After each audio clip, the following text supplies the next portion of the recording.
ನಮಸ್ಕಾರ ಪ್ರೀತಿಯ ವೀಕ್ಷಕರಿಗೆಲ್ಲ ಈಶ್ವರಿ ಕುಕಿಂಗ್ ಚಾನಲ್ಗೆ ಎಲ್ರಿಗೂ ಸ್ವಾಗತ. ನಾನಿವತ್ತೊಂದು 100% ಹೋಟೆಲ್ ಶೈಲಿಯ ಮೃದುವಾದಂತಹ ಗೋಧಿ ಹಿಟ್ಟನ್ನು ಬಳಸಿ ಪೂರಿನ ಹೇಗೆ ಮಾಡೋದು ಅಂತ ನಿಮ್ಮ ಜೊತೆ ಶೇರ್ ಮಾಡ್ಕೊಳ್ತಾ ಇದ್ದೀನಿ. ತುಂಬ ಸಾಫ್ಟಾಗೂ ಇರುತ್ತೆ, ಫ್ಲಫಿ ಥರ ಇದು ಊದ್ಕೊಳ್ಳುತ್ತೆ. ಮತ್ತು ನಾವು ಗೋಧಿ ಹಿಟ್ಟಿನಿಂದನೇ ಇದನ್ನು ಮಾಡ್ತಾ ಇದ್ದೀವಿ. ಎಷ್ಟೊಂದು ತಿನ್ನಲಿಕ್ಕೆ ನಮಗೆ ಸಾಫ್ಟಾಗಿರುತ್ತೆ, ಹಾಗೇ 100% ಹೋಟೆಲ್ ಶೈಲಿಯ ರುಚಿ ಅಂತೂ ಸಿಗುತ್ತೆ. ಬನ್ನಿ ಹಾಗಾದರೆ ಹೇಗೆ ಮಾಡೋದು ಅಂತ ನೋಡೋಣ. ಮೊದಲಿಗೆ ನಾನೊಂದಿಲ್ಲಿ ಒಂದು ದೊಡ್ಡ ತಟ್ಟೆನ ತಗೊಂಡಿದ್ದೀನಿ ಹಿಟ್ಟನ್ನು ಕಲಿಸ್ಕೊಳ್ಳೋಕ್ಕೆ. ಅದಕ್ಕೆ 1 ಬೌಲ್ನಷ್ಟು ಗೋಧಿ ಹಿಟ್ಟನ್ನು ತಗೊಳ್ತಾ ಇದ್ದೀನಿ. ಮನೆಯಲ್ಲೇ ಬಿಡಿಸಿರೋದಾದರೆ ಇನ್ನೂ ತುಂಬ ರುಚಿಯಾಗಿ ಬರುತ್ತೆ, ಅಂಗಡಿದಾದ್ರೂ ಓಕೆ. ಅದೇ ಹಿಟ್ಟಿಗೆ ನಾನು ಸ್ವಲ್ಪ ಎಣ್ಣೆನ ಹಾಕ್ಕೊಳ್ತಾ ಇದ್ದೀನಿ. 1 ಟೀ ಸ್ಪೂನ್ನಷ್ಟು ಎಣ್ಣೆನ ಹಾಕ್ಕೊಂಡಿದ್ದೀನಿ. ಇದು ಕಾಯಿಸಿರುವಂತಹ ಎಣ್ಣೆ ಏನಲ್ಲ, ಎಣ್ಣೆ. ಹಾಗೆಯೇ 1 ಸ್ಪೂನ್ನಷ್ಟು ಇಲ್ಲಿ ಚಿರೋಟಿ ರವೆನ ಬಳಸ್ಕೊಳ್ತಾ ಇದ್ದೀನಿ. ನಾರ್ಮಲ್ ಆದರೆ ಇದು ಚಟ್ನಿ ನೀಡೋ ಸ್ಪೂನ್ ಅಂತ ಹೇಳಿಬಿಟ್ಟು 1 ಸ್ಪೂನ್ ಅಂತ ಹೇಳಿದ್ದೀನಿ. ನೀವು ಟೇಬಲ್ ಸ್ಪೂನ್ ಆದರೆ ಒಂದು 3 ಸ್ಪೂನ್ ಹಾಕ್ಕೊಂಡ್ರೆ ಸಾಕು. ಎಲ್ಲವನ್ನು ಚೆನ್ನಾಗಿ ಮಿಕ್ಸ್ ಮಾಡಿದ ನಂತರ ಸ್ವಲ್ಪನೇ ನೀರನ್ನು ಹಾಕ್ಕೊಂಡು ನಾವು ಹಿಟ್ಟನ್ನು ಕಲಿಸ್ಕೊಳ್ಬೇಕಾಗುತ್ತೆ. ನಾವು ಇದಕ್ಕೆ ಬೇರೆ ಯಾವುದೇ ರೀತಿ ಪದಾರ್ಥವನ್ನು ಸೇರಿಸಿಲ್ಲ. ನಾನಿವಾಗ ತೋರಿಸಿರೋ ಪದಾರ್ಥ ಮಾತ್ರನೇ ಸೇರಿಸಿರೋದು. ಸ್ವಲ್ಪ ಹಿಟ್ಟನ್ನು ಹಾಕಿ ಚೆನ್ನಾಗಿ ಹಿಟ್ಟನ್ನು ಕಲಿಸ್ಕೊಳ್ಬೇಕು. ನಾವು ಹಿಟ್ಟನ್ನು ಯಾವ ರೀತಿ ಕಲಿಸ್ಕೊಳ್ತೀವೋ ಆ ಥರ ನಾವು ಮಾಡುವಂತಹ ಅಡುಗೆ ರೆಡಿ ಆಗುತ್ತೆ. ನೋಡಿ, ನಾನು ತೋರಿಸ್ತಾ ಇದ್ದೀನಲ್ಲ, ಈ ಥರ ಚೆನ್ನಾಗಿ ಹಿಟ್ಟನ್ನು ಸ್ವಲ್ಪ ನೀರನ್ನು ಹಾಕ್ಕೊಂಡು ಕಲಿಸ್ಕೊಳ್ಬೇಕಾಗತ್ತೆ.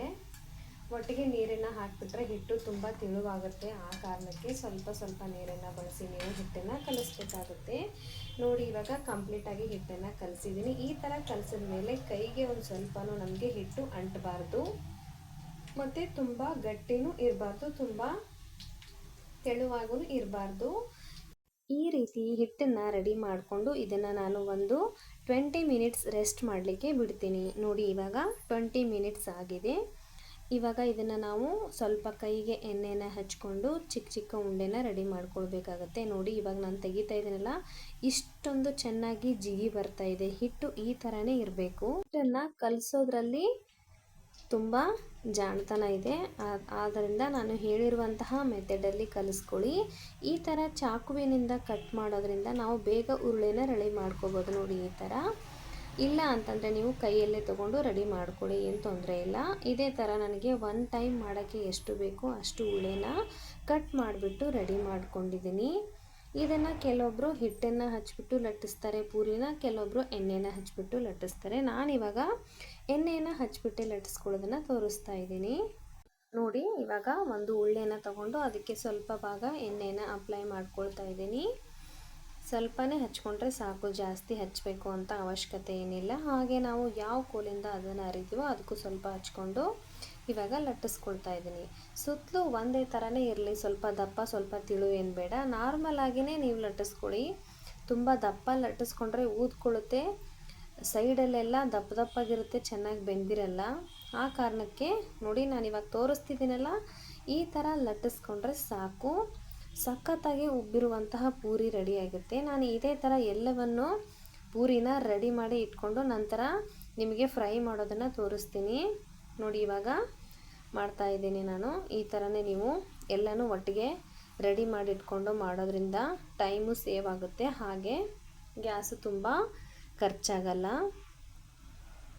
ಮತ್ತು ಮನೇಲಿ ಮಾಡಿ ನಾವು ಮಕ್ಕಳಿಗೆ ಈ ಥರ ಕೊಡೋದ್ರಿಂದ ಮಕ್ಕಳ ಆರೋಗ್ಯನೂ ತುಂಬ ಚೆನ್ನಾಗಿರುತ್ತೆ. ನೋಡಿ, ನೀವು ಮನೇಲೇ ಮಾಡಿ ತಿನ್ನೋದ್ರಿಂದ ಅದರಲ್ಲಿ ಸಿಗುವಂತಹ ಬೆನಿಫಿಟ್ಸು ತುಂಬ ಇದೆ. ನೋಡಿ, ಇವಾಗ ಪಕ್ಕಕ್ಕೆ ನಾನು ಎಣ್ಣೆನ ಬಿಸಿ ಮಾಡೋಕ್ಕೆ ಇಟ್ಕೊಂಡಿದ್ದೆ. ಕಾದಿರುವಂತಹ ಎಣ್ಣೆಗೆ ಮಾಡಿಟ್ಕೊಂಡಿರುವಂತಹ ಪೂರಿನ ಹಾಕಿಬಿಟ್ಟು ತೋರಿಸ್ತಾ ಇದ್ದೀನಿ. ನೋಡಿ, ಎಷ್ಟೊಂದು ಚೆನ್ನಾಗಿ ಊದ್ಕೊಂಡಿದೆ ಮತ್ತು ಚಿನ್ನದಂಥ ಕಲರ್ ಕೂಡ ಬರುತ್ತೆ. ನೋಡಿ, ಒಳ್ಳೆ ಕಂದು ಬಣ್ಣ ಹೇಗೆ ತಿರುಗಿದೆ. ಈ ಥರ ಆದರೆ ನಮಗೆ ಹೋಟೆಲ್ ರೀತಿಯೇ ಪೂರಿ ರೆಡಿ ಆಗುತ್ತೆ. ನೋಡಿ, ಯಾವುದರಲ್ಲಿ ಯಾವ ಹೋಟೆಲ್ನಲ್ಲೂ ಸಿಗುತ್ತೋ ಇಲ್ಲ ಗೊತ್ತಿಲ್ಲ, ಅಷ್ಟೊಂದು ಅದ್ಭುತವಾಗಿ ರುಚಿಯಾಗಿ ಮನೆಯಲ್ಲೇ ನಾವು ರೆಡಿ ಮಾಡ್ಕೊಳ್ಬಹುದು. ನಿಮಗೆ ಬೇಕು ಅಂದರೆ ಇನ್ನೂ ಸ್ವಲ್ಪ ದೊಡ್ಡ ಸೈಜಲ್ಲಿ ನೀವು ರೆಡಿ ಮಾಡ್ಕೊಳ್ಳಿ. ನಾನು ಮೀಡಿಯಮ್ ಆಗಿ ಮಾಡ್ಕೊಂಡಿದ್ದೀನಿ. ಪ್ರತಿಯೊಂದು ಪೂರಿನೂ ಇದೇ ಥರನೇ ಉಬ್ಕೊಳ್ಳುತ್ತೆ. ಎಲ್ಲರೂ ಕೂಡ ಇದನ್ನು ಒಂದ್ಸರಿ ಟ್ರೈ ಮಾಡಲೇಬೇಕು. ಗ್ಯಾಸ್ ಫ್ಲೇಮ್ನ ಮೀಡಿಯಮಲ್ಲೇ ಇಟ್ಕೊಳ್ಳಿ, ಹೈ ಮಾಡಬೇಡಿ, ತುಂಬ ಲೋ ಮಾಡಬೇಡಿ. ಒಂದ್ಸರಿ ಚೆನ್ನಾಗಿ ಎಣ್ಣೆ ಬಿಸಿ ಆದರೆ ಗ್ಯಾಸ್ ಫ್ಲೇಮ್ನ ಮೀಡಿಯಮಲ್ಲೇ ಇಟ್ಕೊಂಡು ನಾವು ಪೂರಿನ ರೆಡಿ ಮಾಡ್ಕೊಳ್ಬಹುದು. ಇದೇ ಥರ ನಾನು ಎಲ್ಲ ಪೂರಿಯನ್ನು ರೆಡಿ ಮಾಡಿ ಇಟ್ಕೊಂಡಿದ್ದೀನಿ. ಇದಕ್ಕೆ ಕಾಂಬಿನೇಷನ್ ಆಗಿ ನೀವು ಚಟ್ನಿ, ಸಾಗು ಅಥವಾ ಗ್ರೇವಿ ಏನನ್ನಾದರೂ ನೀವು ಕೂಡ ಸರ್ವ್ ಮಾಡ್ಬೋದು. ಇದೇ ಥರ ನಾನು ಎಲ್ಲ ಪೂರಿಯನ್ನು ಚೆನ್ನಾಗಿ ರೆಡಿ ಮಾಡಿ ಇಟ್ಕೊಂಡಿದ್ದೀನಿ. ನಾನಿವಾಗ ಮಾಡಿರುವಂತಹ ಪೂರಿನ ಸಾಗುನ ಮಾಡಿಬಿಟ್ಟು ನಿಮಗೆ ತೋರಿಸ್ತಾ ಇದ್ದೀನಿ. ಬಟಾಣಿ ಮತ್ತು ಆಲೂಗಡ್ಡೆನ ಬಳಸ್ಬಿಟ್ಟು ಸಾಗು ಮಾಡ್ಕೊಂಡಿದ್ದೀನಿ. ತುಂಬ ಸಿಂಪಲಾಗಿ ಮಾಡ್ಬೋದು. ಬನ್ನಿ ಹಾಗಾದರೆ ಪೂರಿನ ಹೇಗಾಗಿದೆ ಅಂತ ನಿಮಗೆ ಇವಾಗ ತೋರಿಸ್ತಾ ಇದ್ದೀನಿ ಲೈವ್ ಆಗಿ. ಊದ್ಕೊಂಡಿರುವಂತಹ ಪೂರಿ ಸಾಫ್ಟಾಗಿಯೇ ಇರುತ್ತೆ. ಯಾವ ಪೂರಿ ಊದ್ಕೊಳ್ಳಲ್ಲ ಅದು ಸ್ವಲ್ಪ ರಫ್ ಆಗಿ ಬರುತ್ತೆ. ಎಲ್ಲರೂ ಕೂಡ ಒಂದ್ಸರಿ ಟ್ರೈ ಮಾಡಿ. ಹಾಗೆ ಇನ್ನೂ ಯಾರ್ಯಾರು ಈಶ್ವರಿ ಕುಕಿಂಗ್ ಚಾನಲ್ನ ಸಬ್ಸ್ಕ್ರೈಬ್ ಮಾಡ್ಕೊಂಡಿಲ್ವೋ ಪ್ಲೀಸ್ ಸಬ್ಸ್ಕ್ರೈಬ್ ಮಾಡ್ಕೊಳ್ಳಿ. ನಿಮ್ಮ ಫ್ರೆಂಡ್ಸ್ ಹಾಗೂ ಫ್ಯಾಮಿಲಿಗೆ ಶೇರ್ ಮಾಡಿ. ಮತ್ತೆ ಮುಂದಿನ ವಿಡಿಯೋದಲ್ಲಿ ಸಿಗೋಣ. Thank you for watching. Take care. Bye bye.